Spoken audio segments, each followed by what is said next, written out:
All right, my friends, hello. So I want to start off with a few questions. And I know a lot of other presenters have already asked you questions. And they've been kind of hard questions. But the questions I'm going to ask you are very, very simple. And I promise you'll be able to answer these. All right, are you ready for your first one? Okay. Your first question is, you don't have to answer out loud. Are you having a good day? Okay, you got your answer? All right. My second question for you is, why? If you're having a good day, why are you having a good day? Or if you're having a bad day, why are you having a bad day?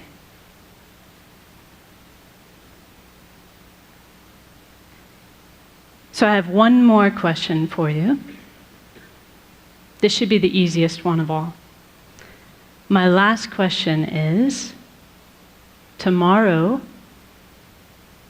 would you rather have a good day? Or would you rather have a bad day? Do you have your answer for that one? What about the day after tomorrow? What about Sunday? Let's see, yeah, that's right. Tomorrow's Saturday, Sunday. How about Monday? Would you like to have a good day or a bad day on Monday? Tuesday? Wednesday? Thursday? Friday? This time next week? A good day or a bad day?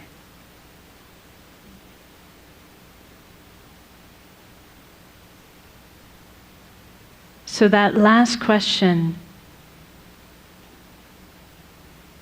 like I said, is probably the easiest one for us to answer. Because we know the answer to that, don't we? We want to have a good day, every day. Did anyone in the room answer, yes, I want to have a bad day on Monday? Of course not. We all want to have a good day, every day.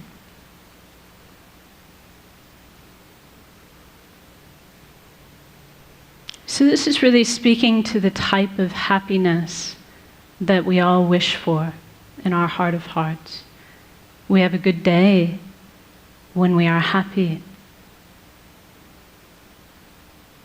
And we want to be happy every day. There's never a day when we don't want to be happy. But whether or not we have good days or bad days really depends upon how we answered the second question. Do you remember the second question? What was the second question? Why? Why am I having a good day? Why am I having a bad day?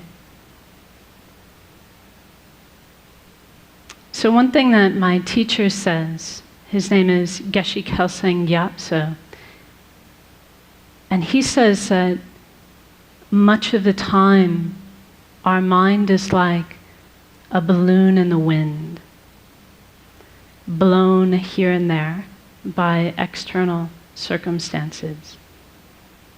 Do you know that feeling? He says when things are going well, when they're going our way, we feel happy. But then if something goes wrong, for example, he says if we're forced to work with a colleague that we dislike, but I'm sure none of you have colleagues you dislike, right?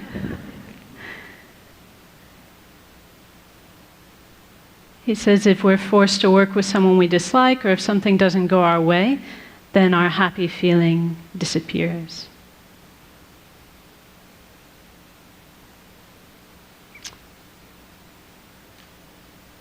So as long as our answer to the question, why am I having a good day, or why am I having a bad day? Because, this is a question people ask us, like maybe when you get home today. someone will go, well, so how was that TED thing? Did you have a good day? And we'll say, yeah, I did.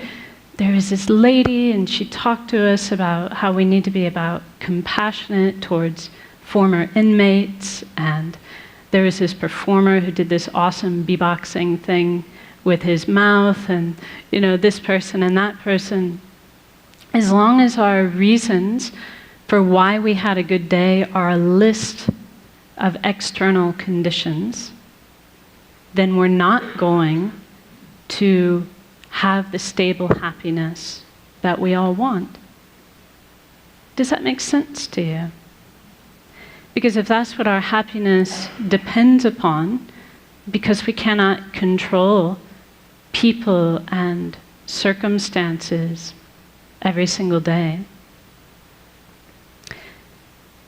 then our happiness will be in the hands of others, won't it? It'll be at the whim of our circumstances. So if you really wish to have a good day every day, we've got 2 things we need to do. So the first thing that we need to do is we need to stop outsourcing our happiness and outsourcing our unhappiness onto people and circumstances. In other words, we need to stop attributing our happiness to what's going on externally. And we need to stop blaming others, especially blaming others, for our unhappiness.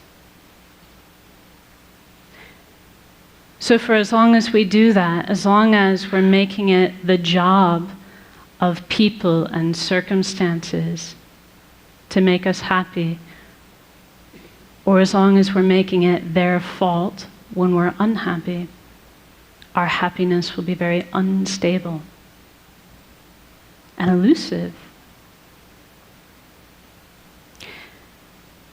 Our second job is to actively cultivate a source of peace and a source of happiness coming from inside our own mind. So here's something I want you to commit to memory. Are you ready? This is another line from one of my teacher's books where he says,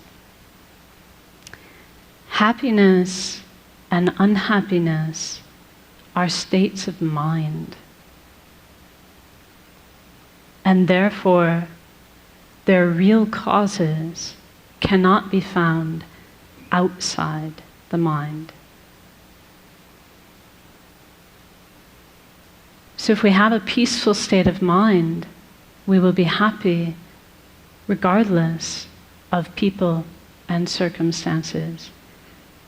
If our mind is unpeaceful or agitated, then even if we have very good circumstances, we'll find it impossible to be happy.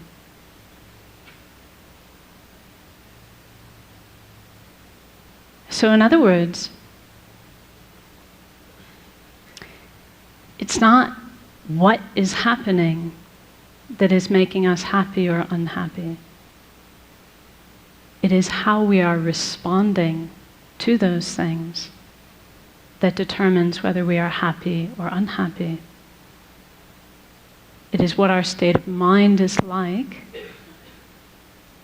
that determines our happiness or our unhappiness. So how are we going to do this? So we can all understand this. Like intellectually, it's not rocket science, is it? It's not hard to understand. And maybe to a certain extent, as I tell you these things, you're like, yeah, I knew that already. I knew that already. But how do we actually do it? How do we actually cultivate this stable peace of mind that we can rely upon regardless of the external circumstances? So this is really where meditation comes into play. And I would say I would need a whole other TED Talk, hint, hint, in order to really do the subject of meditation justice. But for our purposes today, we can say that meditation is a mental action. It's the mental action of concentrating on a peaceful, positive state of mind. If we do that, if we concentrate on a peaceful, positive state of mind, then we can say we're meditating. Whether that's like this, right? See, actually, you don't know if I'm meditating or not, because I could be thinking about my grocery list.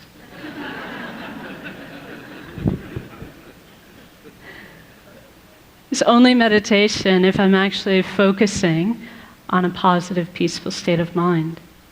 But the trick is, I can do it like this. This is called formal meditation. But we can also learn to do this all the time in our daily life.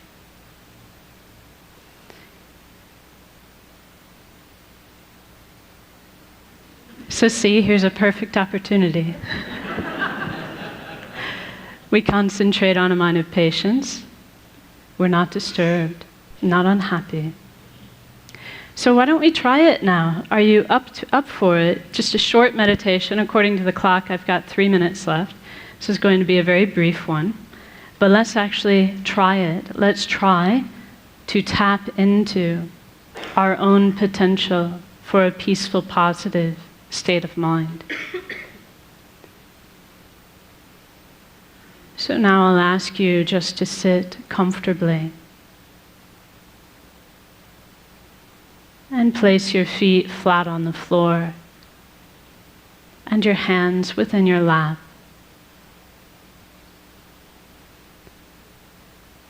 And then you can lightly close your eyes and become aware of the sensation of your breath at the tip of your nose.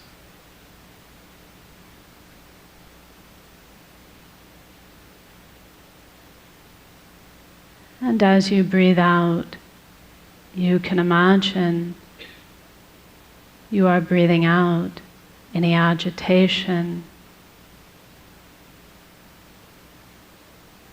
any mental busyness, any frustration or unhappiness in your life. Breathing it all out like dark smoke.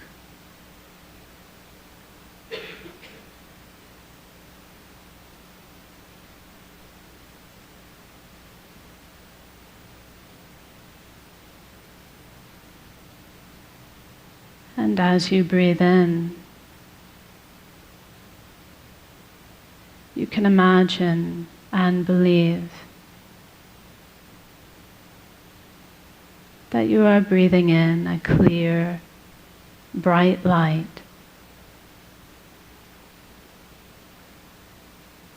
which is the very nature of inner peace.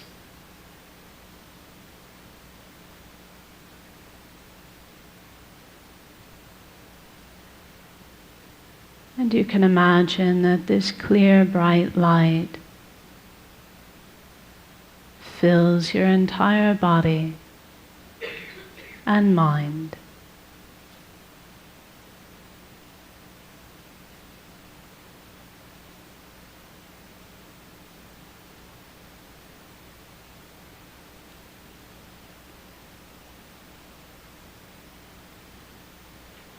And for a few seconds, simply enjoy this inner peace coming from within.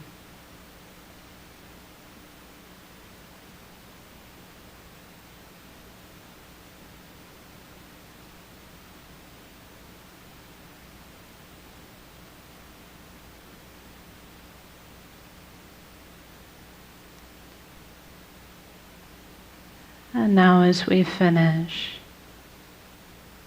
just be determined to bring this inner peace with you into the rest of your day to benefit yourself and others.